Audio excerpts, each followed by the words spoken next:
Гледате дневникот на Сител. Во студиото со вас Иван Кузмановски. Добро вечер, ви благодарам што сте со нас. Со вас се настаните кои го одбележаа денот. Струјата поскапува за сите корисници, поскапа цена и на ефтината тарифа од 1 јануари. Случајот Пулс како тест за правната држава. Силјановска во годишното обраќање пред пратениците побара јасни гаранции од Европската унија и од Бугарија и консензус за уставни измени. Предложените измени на кривичниот законник ќе одложат расправата во Уставниот суд. Експертската јавност предупредува од можноста за злоупотреби. Загадениот воздух не е причина за предвремен распуст, укинати мерките во Скопје и Струмица. Додека дипломатите бараат решение за мир во Украина, Русија изврши нов напад на енергетската инфраструктура. А во тема на денот вечерва за кадровските промени во опозицијата, за отповикувањето на амбасадорката Агелер, но и за она што се очекува на политичката сцена во следниот период, ќе анализираме со политичкиот аналитичар Петар Асовски. Останете со нас.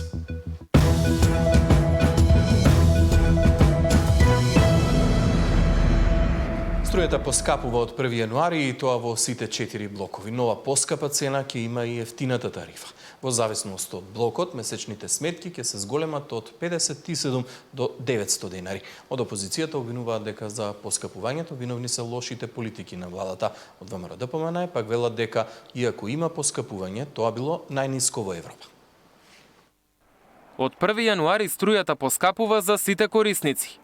Во првиот блок зголемувањето е 2,45%, во вториот 2,87%. Третиот блок оди нагоре за 3,32%, а четвртиот за 3,84%. Поскапува и ефтината тарифа. Тука растот е за 2,50%. Според пресметките на првиот регулатор Бислимовски, домакинствата ќе имаат повисоки месечни сметки од 57 до 900 денари, зависно кој колку троши. Ако не се намалеше ставката за мрежарина, фактурите ќе беа уште поскапи. Со одлуката за дистрибуција на електрична енергија, кај домаќинствата ја намаливме мрежарината за 4,96%. Само по енергија, ако анализираме, пред се заради зголемени трошоци за набавка на електрична енергија од ДЕСАМА, првиот блок, како енергија зборам само, има зголемување од 6,02%, вториот блок 5,88%, третиот блок 5,7%, четвртиот блок 4,87% и ефтината струја за 10,57%. Од СДСМ стигна критика. Филипче вели дека причина за поскапувањето е лошото менаџирање на енергетскиот сектор во земјава. Треба да се произведат над 5000 гигават часови струја, не се произведени ниту половина.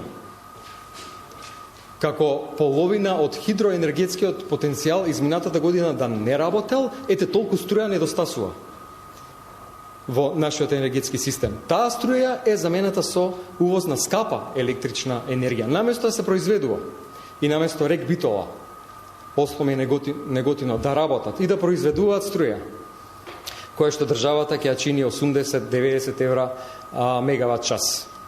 Ние купуваме струја за 140 евра мегават часови. Од ВМРО ДПМН му одговорија. СДС тврдеше дека државата ќе има поскапување на струјата од цели 5%. Се потврди дека станува збор за уште една голема лага. Покачувањето е најниско во Европа. Владата реши да ја субвенционира електричната енергија и со тоа директно да го заштити стандардот на граѓаните. СДС и Филипче треба да се извинат што го лажеа народот и граѓаните и споделуваат црни сценарија. Инаку најголемиот број од домакинствата, над половина милион, се потрошувачи во првиот блок. Во двојката се околу 170.000 домакинства, во третиот 14.000, а останатите се во четвртиот блок. Новата цена треба да важи во текот на целата 2026. Мартин Арстов, Сител телевизија. Владата прогласи 7-дневна кризна состојба во снабдувањето со струја за ЕСМ да може да го искористи мазутот од државните резерви. Одлуката доаѓа на барање на ЕСМ поради блокадите на грчките земјоделци кои оневозможиле редовен увоз. Владата прогласи кризна состојба. Ке се трошат државните резерви на мазут за да нема рестрикции на струја. Таму се чуваат потребните количини за 47 дена или на 10.000 тони мазут, енергенс неопходен за производство на електрична енергија. Оваа одлука произлегува поради неможноста за набавка на мазут кој е неопходен во делот на производството. Задолжителните резерви на нафтен дериват ќе се отстапат без надоместок. Акционерското друштво ЕСМ за трошењето на нафтениот дериват мазут има обврска да доставува извештаи до владата и до Министерството за финансии. Одлуката доаѓа по барањето на ЕСМ да се активираат стоковите резерви, бидејќи протестите на грчките земјоделци го невозможија снабдувањето со јаглени мазут во земјава. Ако нема мазут, нема ни да работат термоелектраните во Рек Битола и Теца Осломеј. За граѓаните тоа нема да значи ништо, бидејќи државата има резерви на мазут. Тоа значи дека ако знаете дека има протести со грците, значи има веќе повеќе од 50 дена неможност да се добави мазут. Тоа значи дека државните резерви ќе ги снабдат ЕСМ со мазут. Грчките земјоделци вчера изјавија дека ќе ги прекинат протестите за време на божиќините и новогодишни празници, но по 4 јануари повторно се враќаат со блокади на патиштата и граничните премини, се до исполнување на нивните барања. Наташа Мерсовска, Сител телевизија. Ова не е надворешна криза и нема врска со протестите во Грција, реагираат од СДСМ.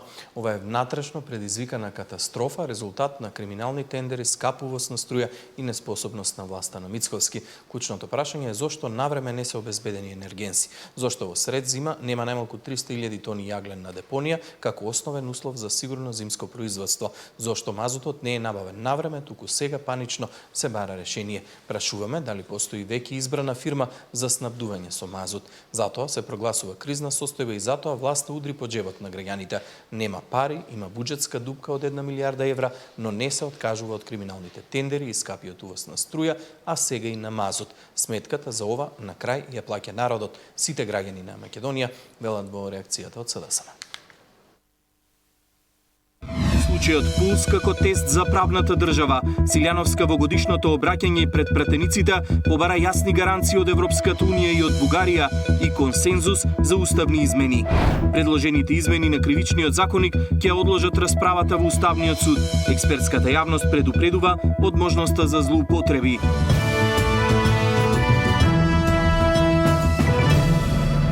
Председателката Гордана Силјановска-Давкова денеска го имаше своето годишно обраќање пред пратениците. Одговорницата во Собранието случајот Пулс го оцени како тест за правната држава.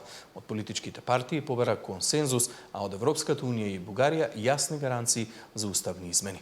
Според власта, говорот на Силјановска покажал дека има принципиелни ставови, кои се поклопуваат со ставовите на мнозинството. Од опозицијата пак оценија дека застанала зад ставовите на најкорумпираната власт, а не зад ставот на најголем дел од граѓаните. Судењето за пожарот во Кочани е тест дали обвинителите и судиите ќе си ја повратат довербата дека може да донесат не само право, туку и правда, или пак ќе пропаднат целосно. Во делот на евроинтеграциите пак Македонија е технички усогласен, но политички блокиран кандидат. Председателката Силјановска-Давкова го имаше своето предновогодишно обраќање пред пратениците. Реформите во правосудството се клучни за подобар живот на граѓаните, смета таа. Токму затоа повика што побрзо да се донесе новиот закон за судски совет, а 20 членови на судски, што треба да бидат нејзин предлог, ќе ги даде согласно новите зајакнати критериуми. Повика политиката да ги тргне рацете од судот и обвинителството, особено во случајот со Кочани. Овој судски процес е тестот врз кој ќе се оценува решеноста и подготвеноста на државата за правосудни реформи, за европско судство, за владење на правото во реалноста, а не само декларативно на хартија. Од овој процес ќе зависи дали судството ќе стекне или трајно ќе изгуби довербата на македонските граѓани. За извештајот на Европската комисија, Силјановска-Давкова пак искоментира дека тој не говори само за нас, туку и за самата Унија. Повика бриселските авторитети да изнедат начин да се одблокира процесот на интеграција, по примерот како што ќе се направи за Украина и Молдавија. Ние сме предложиле повеќе излезни решенија, а Европската Унија треба да избере едно или да најде свое креативно решение за деблокада на процесот. без јасни гаранции од ЕУ и од Бугарија и без соодветни заштитни механизми, со уште една уставна промена, ние ризикуваме од овој процес да излеземе, како што старецот на Хемингвеј излезе од морето, со костур од риба, со соголен, изглодан суверенитет и идентитет, национален и културен. За уставните измени, но и за клучните процеси во државата, председателката повика на политички консензус меѓу власта и опозицијата. Разногласието во политиката од нас направи слаба држава, посочи таа. За мнозинството Силјановска Давкова одржала реален, сеопфатен говор кој кореспондира со владините позиции за ЕУ интеграција. Нашата определба се европските интеграции и немаме дилема околу целта, но во исто време со наметнувањето на билатерални прашања надвор од копенхашките критериуми, дилемата е известноста на патот до целта. Откако претходната влада прифати голем број на концесии, кои што дополнително го искомплицира овој процес на евроинтеграција. Ние сме подготвени да си ја завршиме домашната задача на меѓународниот пат, но сепак со едни силни гаранции дека тоа ќе биде последното нешто што треба да го направиме на тој евроинтеграцијски пат. За опозицијата пак говорот бил гол и празен, а и едностран за поддршка исклучиво на владините политики. Се потврдува дека оваа влада, а денеска председателката даде поддршка, ја води Македонија кон изолација, дека европската приказна за нас е завршена, нема да има никакви реформи и следи голема криза. Жалам што председателката не застана на страната на мнозинството граѓани кои сакаат оваа земја да видат интегрирана целосно во Европа. Се докажува грижа за идни планетарни ризици, но имаме молби за Скопје, за Тетово, за Битола, за Куманово, за Струмица и за останатите градови во кои умираат наши луѓе секојдневно. Покрај предпратениците, председателката во парламентот говореше и пред премиерот Мицкоски и дипломатите во државата, верските поглавари, новата ВД обвинителка Топалова Исајловска. Сепак, ниту еден поранешен председател на државата не присуствуваше во собранието. Катерина Нешкова, Сител телевизија. Ахмети го свика председателството на партијата на прва седница по партискиот конгрес. Во Мала Речица е колешката Габриела Лескова, имаме во живо во Дневникот. Габриела, кои се информациите од Тето? Иван, добро вечер од Мала Речица. Како што напомена и ти, во моментов се одржува првиот состанок на Генералниот совет на ДУИ откако го одржа оној значаен конгрес на кој што имаше значителни кадровски освежувања и замена на значајни кадри. Од она што можам да го напоменам досега е познато, состанокот започна некаде околу 17 часот, наместо до сегашните 10 присутни се вкупно 30 членови на Генералниот совет. Ова е практично одлуката, една од позначајните кои што беа донесени на самиот конгрес. Официјално за што се разговара вечерва не соопштија ниту од партијата, меѓутоа моите партиски извори ми избрифира дека практично вечерва ќе бидат обелоденети имињата на председателите на ограноците на ДУИ низ целата држава. Успеав да забележам дека присутен на седницата е Јетон Шекири, кој што беше екс-министер за образование и наука. Од другите звучни имиња присутен на Бујар Османи, кој што е подпредседател практично на овој генерален совет, и Арбер Адеми, кој што е генерален секретар. За официјалните одлуки ќе треба да почекаме по завршување на самиот состанок. Меѓутоа да подсетиме дека на конгресот беа значени, како што напоменав, беа донесени значени одлуки.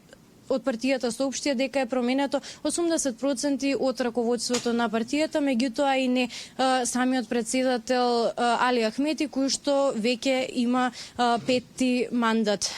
Останувам Иван ние на терен, па се надевам дека ќе имаме информации за донесените одлуки вечерва во вестите во 21 часот. Габриела Лескова во живо од Мала Речица, се очекуваме со неновите информации во вечерните вести. Лидерот на СДСМ Венко Филипче условите на лидерот на ДУИ Али Ахмети ги оцени како обид за собирање на политички поени. Тој е уверен дека на следните избори, кога и да се случат, СДСМ ќе ја врати власта во рацете на граѓаните. Од ВМРО ДПМН пак и денеска со критики за кадровските промени во опозицијата. Условот на Али Ахмети, според кој идната влада би се избирала со бадентирово мнозинство доколку некоја партија коалицира со нив, за лидерот на СДСМ Венко Филипче е обид за собирање политички поени и исклучиво за политички бенефит на Ахмети. Гледам кажало ја растори Југославија, ако мислите дека вака ќе растори Македонија, можеме порачам дека немаме помени на овој начин. И СДСМ и ДУИ по локалните избори направија значајни промени во партиските раководства. Иако двете партии направија реформи и како што представија освежување на кадарот, процесите не поминаа без критики од нивните политички опоненти. Филипче изрази уверување дека СДСМ на следните парламентарни избори ќе освои власта, оценувајќи дека партијата направила кадровски избори кои имаат капацитет да управуваат со државата. Во исто време ја критикуваше ВМРО ДПМН, обвинувајќи ја дека со своите политики ги довела граѓаните до просечки стап. Кадрите што ја менаџираат во овој момент државата, граѓаните ги доведоа до просечки стап. Така да тоа треба да име работата нив, не да се занимаваат со Социјалдемократскиот сојуз на Македонија.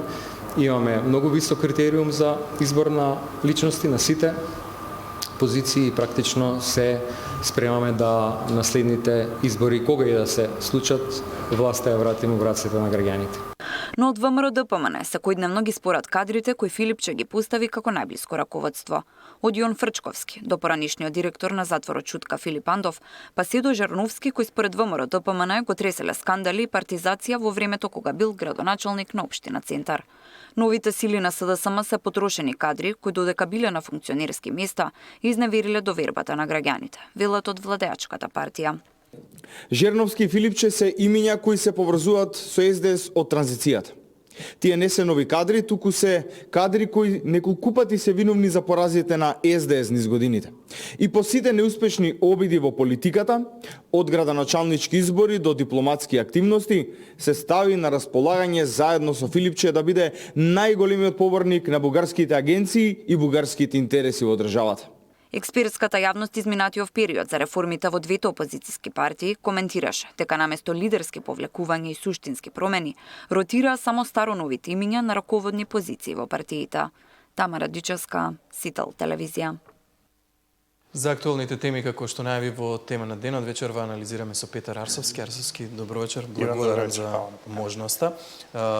Ахмети Викендов испорача одредени барања, но некако многу брзо и ВМРО ДПМН и СДСМ ги одбија тие услови кои што се обидува да ги наметне лидерот на ДУИ за идно коалиција и за можноста и начинот на кој што би требало да се бира владата.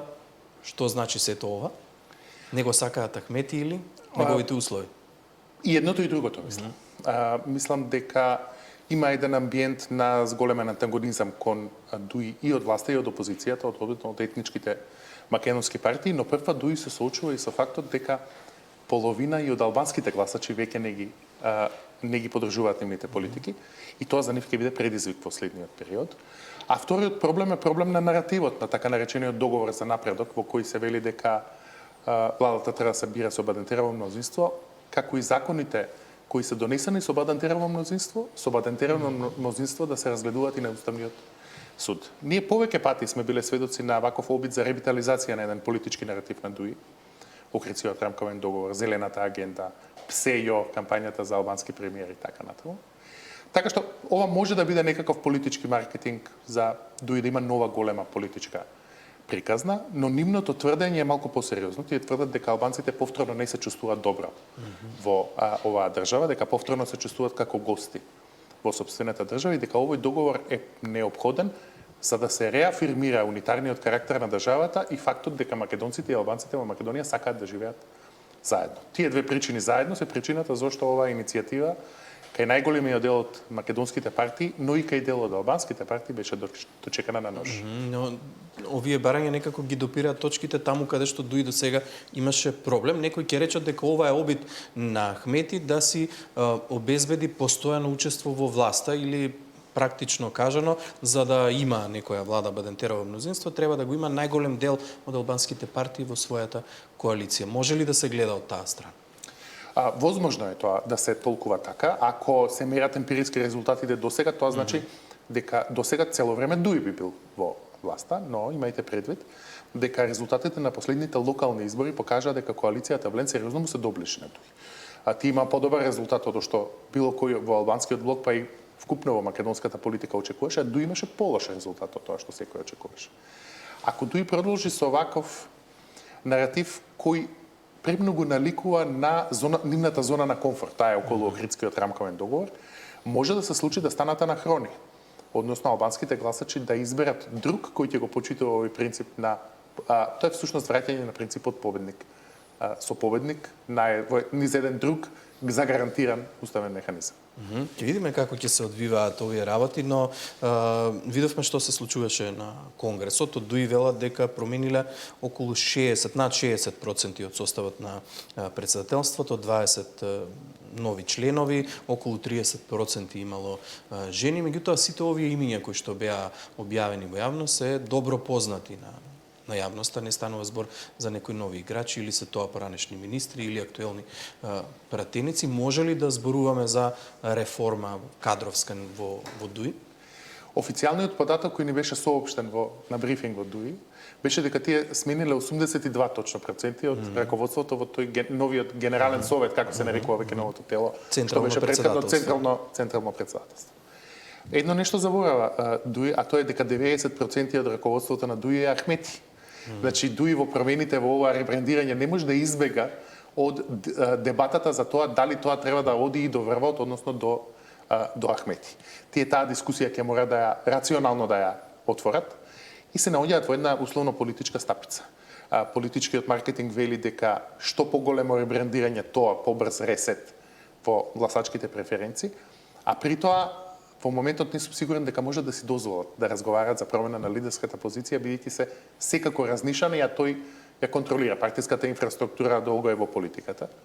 Така што мислам дека има двоен предизвик. Едниот е можеби би требало да го сменат Ахмети, а второто е дали воопшто смеат тоа да го направат. Така што ако не го завршат процесот на ребрендирање, ќе ја потрошат и оваа нова генерација политичари која ја внесоа сега во Генералниот совет и да не заборавиме, вкупниот политички производ на Дуи не се само кадровските решенија, туку и нов наратив за кој разговараме, нив доправа им следи, како што најавија програмски конгрес на кој ќе разговарат за новата нивна доктрина, да видиме како ќе се снајдат во 21. век се уште како што поминува времето, така се поанахрони и изветвени изгледаат нивните пораки, но оваа промена е секако чекор во правец, како што вели учебникот по политички маркетинг, како се прави ребрендирање на политичка партија. Една недела предходно и СДСМ направи кадровски промени во партијата, аналогно на ова што го зборувавте. Има ли некакви промени, ако лидерот на партијата останува ист, или може ли да го толкуваме тоа како некоја реформа? Сега по СДСМ ќе ви кажат дека Венко Филипче е тазе лидер и дека немало вистинска шанса. Јас мислам дека таму проблемите се повеќе слојни и можеби дури посериозно и од оние во Дуи. Тие имаат проблем со демографијата, нивните главни целни групи биолошки се заминуваат, младите се иселуваат, постарите умираат. Имаат проблем на идеологија, односно на политичка понуда, левицата секаде во свет некако не наоѓа баш добра политичка понуда и добар јазик за 21. век. И најважниот нивен проблем, имаат проблем со тоа што не испорачуваат партиска организација и партиски политики. Да бидам колоквијален. Бадиела го менувате возачот во автомобил чив мотор е зарибан. Додека не го поправите моторот, секој возач ќе ја дели истата судбина, автомобилот нема да оди никаде. Сега гледаме некаква промена, особено во онаа втора точка што рековте, наративот, начинот на обраќање кон јавноста. Ги чувствувате тие промени во партиските соопштенија, во настапите на Филипче, една поостра реторика, па и влезот со мигрантите како тема која што воопшто не наликува на социјал-демократија? Така е. Тоа е еден феномен во светот кој се нарекува конвергенција на идеологии и е поттигнат од потребата политичките партии да го ловат популистичкиот глас.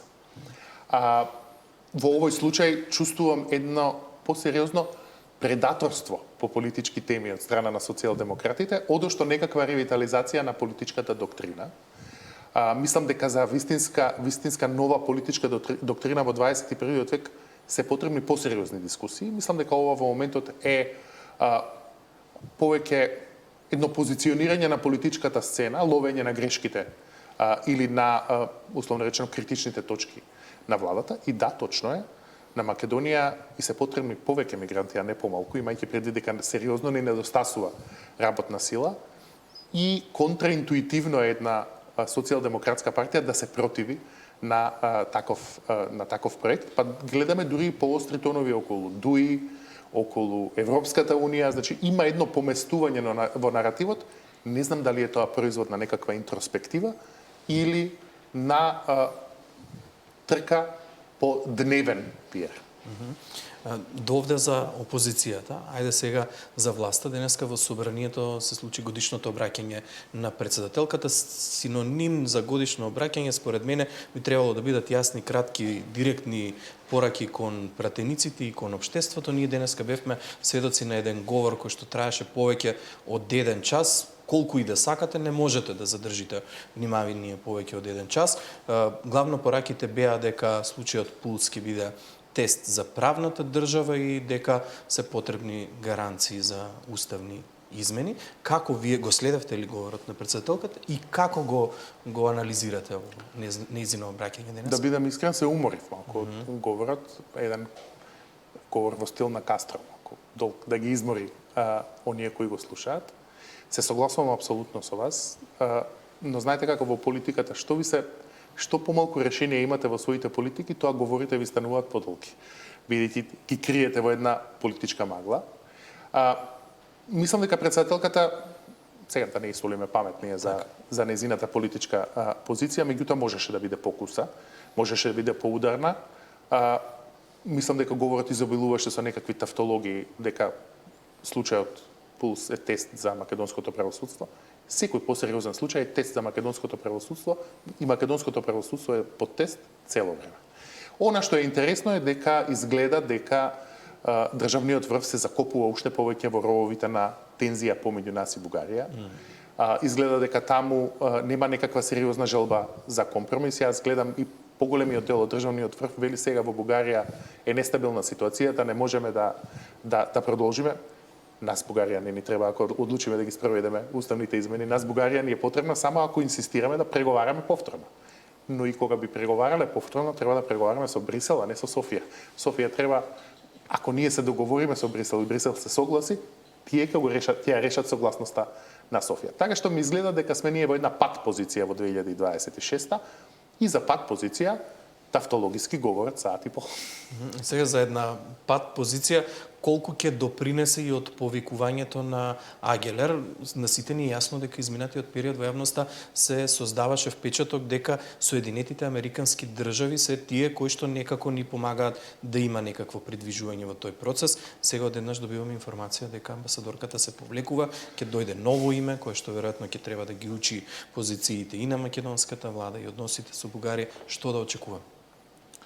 Неколку точки се тука клучни според. Па и не само за тоа, и за Агелер беше најжесток критичар во однос на борбата со корупцијата во државата. Ние имавме еден сериозен сојузник, но кој ни даваше, како што нарекуваат американците, tough love.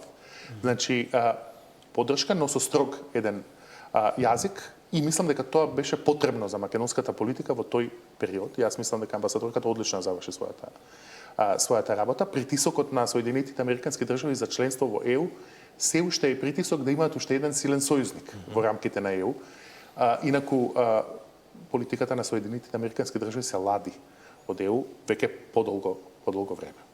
Промената на Агелер не ја чувствувам како коментар за незината работа. Мислам дека и официјално амбасадата на Вашингтон имаше доста пофалби за незината работа, но е промена во стилот на водење на надворешната политика на Соединетите Американски држави. Вие ако ја погледнете официјалното соопштение, вели ние менуваме 30 кариерни дипломати и на нивно место ќе поставиме политички амбасадори, значи кои не се од службата, чија главна задача ќе биде да ја промовираат МАГА, односно Америка First, политиката на председателот Доналд Трамп. Така што ние треба да очекуваме многу по-трансакцијски однос од новиот амбасадор, а многу повеќе фокусиран на интересите само на Соединетите Американски држави и во таа смисла може да почувствуваме едно ладење на притисокот кон Европската унија. Сега морам да ве прашам за она што е многу актуелно периодов, тоа е, ајде да кажам, притисокот на власта која што резултираше со оставка на државниот јавен обвинител и именувањето на ВД вршител на должноста државен јавен обвинител. Веднаш стигна критики од опозицијата дека тоа е личност која што и одговара на власта ако се погледнат незините постапки во предмети против владеачката партија во минатото.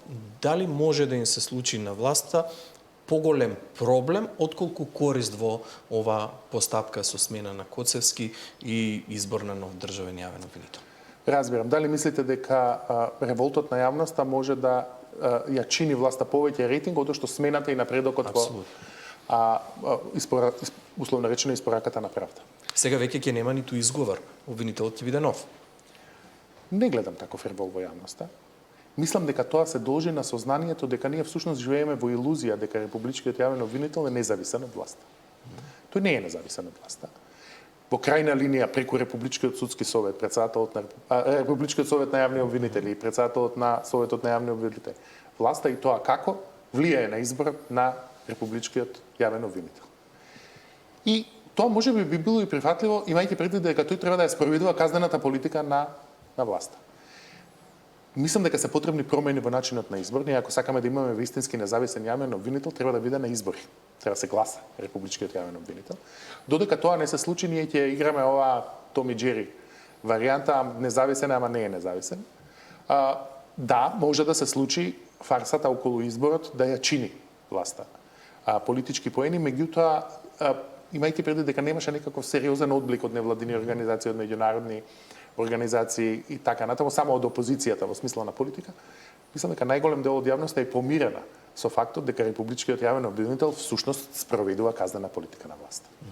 Уште една недела останува до крајот на годината. Го слушаме наративот на партиските лидери, сите велат дека се подготвени за предвремени избори или за избори кога и да се случат. Може ли да се случат во 2026? Не би ја отфрлил јас таа можност. За сега не гледам политички тригер.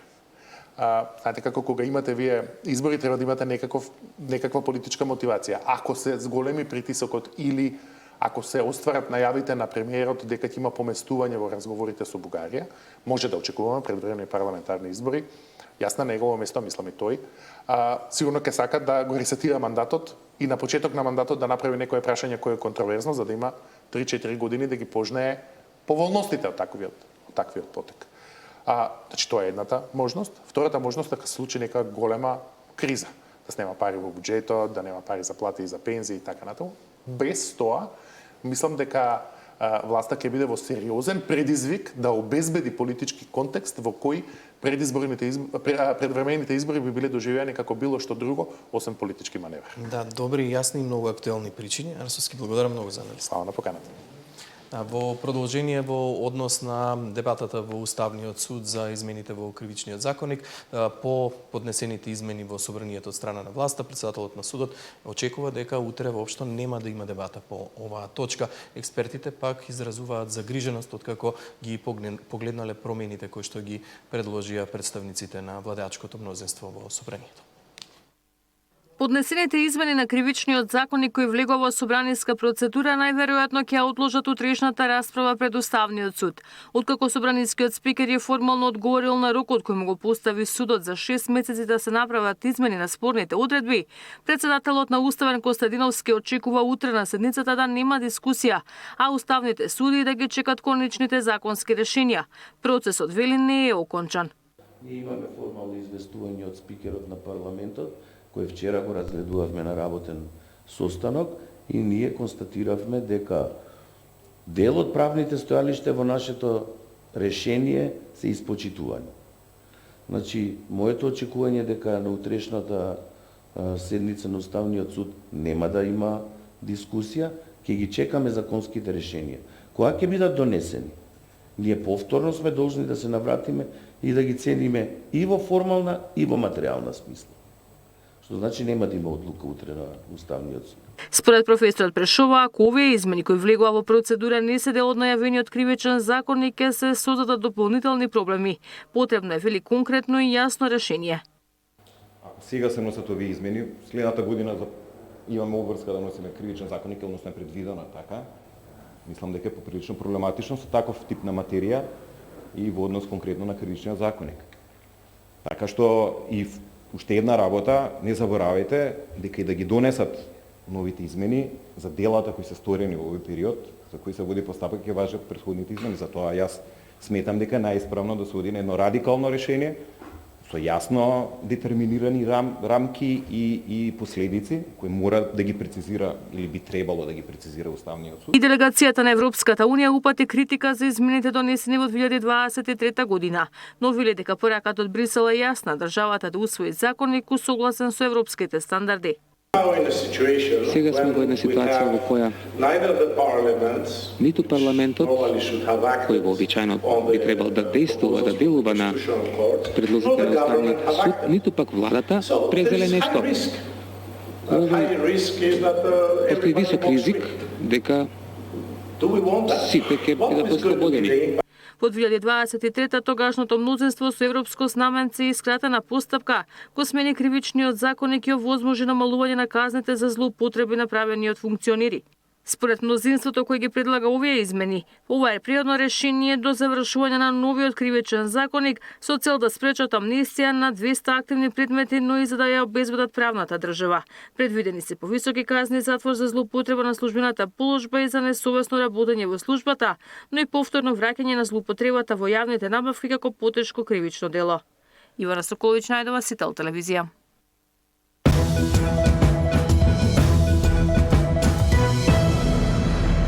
Загадениот воздух и зголемениот број на болни не е причина пред време да почне зимскиот распуст за учениците, вели министерката за образование. Учениците нема да заминат порано на зимски распуст, поради загадувањето и зголемениот број на болни деца со грип и останати респираторни инфекции. Ова е ставот на министерката за образование. Таа потенцираше дека во Министерството немаат информации за загрозување на здравјето на децата и секогаш ќе одлучувале во нивна корист.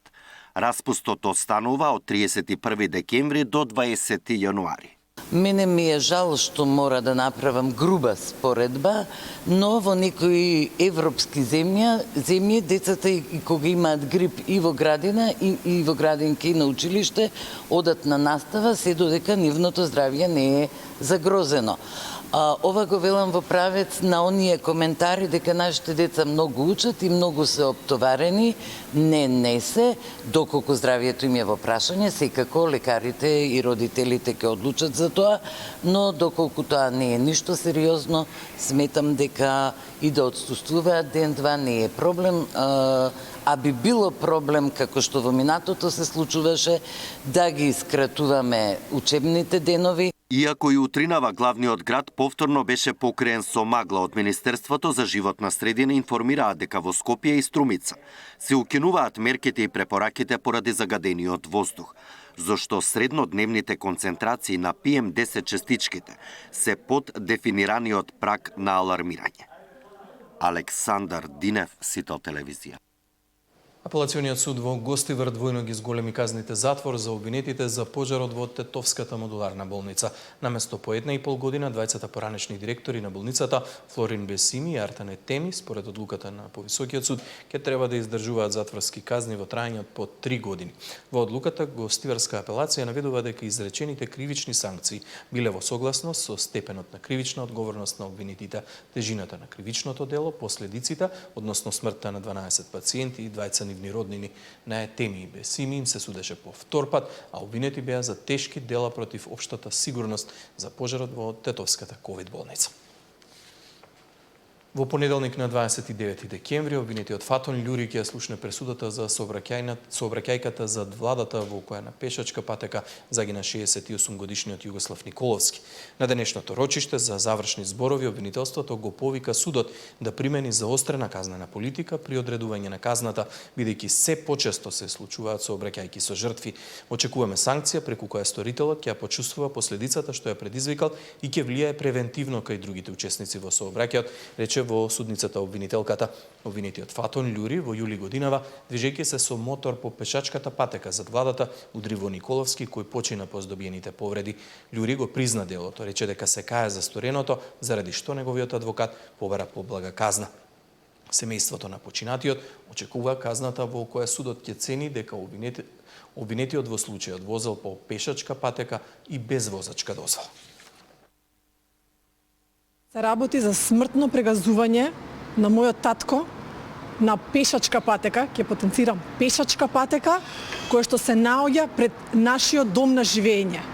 Обвинетиот вели дека ова е несреќен случај, дека секому може да му се случи. Не може секому да му се случи.